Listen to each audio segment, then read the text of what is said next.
এক মুঠি মানুহে নিজৰ টিআৰপিৰ কাৰণে বা আই ডোন্ট নো নিগেটিভ পাব্লিচিটিৰ কাৰণে এতিয়া একো নাপাই পেলাই জুবিন গাৰ্গৰ চৰিত্ৰত আৰম্ভ হৈছে সেইটো হয় দিছ ইজ ভেৰি ৰং আই এম টেলিং ইউ পিপল চাব দেই আজি লাখ কোটি মানে আজিলৈকে বাইদেউ কৈছে কান্দি আছে কিন্তু মোক ৰাস্তাত দেখা পালে মানুহে সাপতি ধৰে কান্দি দিয়ে যে আপোনাক দেখা পালে পাৰ্থদা জুবিন দাক দেখা যেন লাগে উই আৰ ফেচিং দেম আমি পাব্লিকত আছো আমি ঘৰত বহি ফেচবুকত লিখি থকা নাই কিন্তু কৈ আছো কিন্তু আপোনাকে ঘৰত বহি ছচিয়েল মিডিয়া লিখি আছে এতিয়া ক'ত ধৰিছে লাষ্টত চৰিত্ৰত সেই লাখ কোটি মানুহে কিন্তু জুবিন গাৰ্গৰ কাৰণে কান্দি আছে লাখ কোটি মানুহে জুবিন গাৰ্গৰ কাৰণে কিন্তু চাকি ধূপ জ্বলাই আছে সেই মানুহখিনিক আপুনি কিন্তু জোকাৰি লৈছে কিন্তু আপোনালোকে সেই মানুহখিনিক এতিয়া জোকাৰি লৈছে কিন্তু আপোনাকে যিজন মানুহ ভাল পাই আছে ভগৱান তেওঁৰ চৰিত্ৰৰ দুখ তাৰমানে সেইটো দেখাব গৈছে তাৰমানে সেই মানুহখিনি বুজাব গৈছে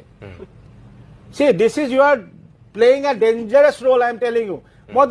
মই আজি যোৱাকালি আছো কোনোবা আমাৰ সাংবাদিকো আছে তাৰ মাজত ভাল দিগ্গজ সাংবাদিকো দেখিলো তাৰ মাজত কোনোবা কলেজৰ প্ৰফেচনেল লেকচাৰলৈও দেখিলো কোনোবা এগৰাকীয়ে লিখিছে বোলে চক দিছ ইজ প্লিজ নিজৰ স্বাৰ্থৰ কাৰণে বা নিজৰ টিআৰপিৰ কাৰণে এইবোৰ নকৰিব আপোনালোকে কিন্তু সেই কোটি মানুহখিনিক খুচৰি লোৱাৰ নিচিনা হৈছে কিন্তু আপোনালোকে সেইখিনি মানুহক খুচৰিছে তাৰমানে যা তহঁতে যে ভাল পোৱা ভগৱানজন তহঁতে ভগৱানজন চৰিত্ৰহীন তাৰমানে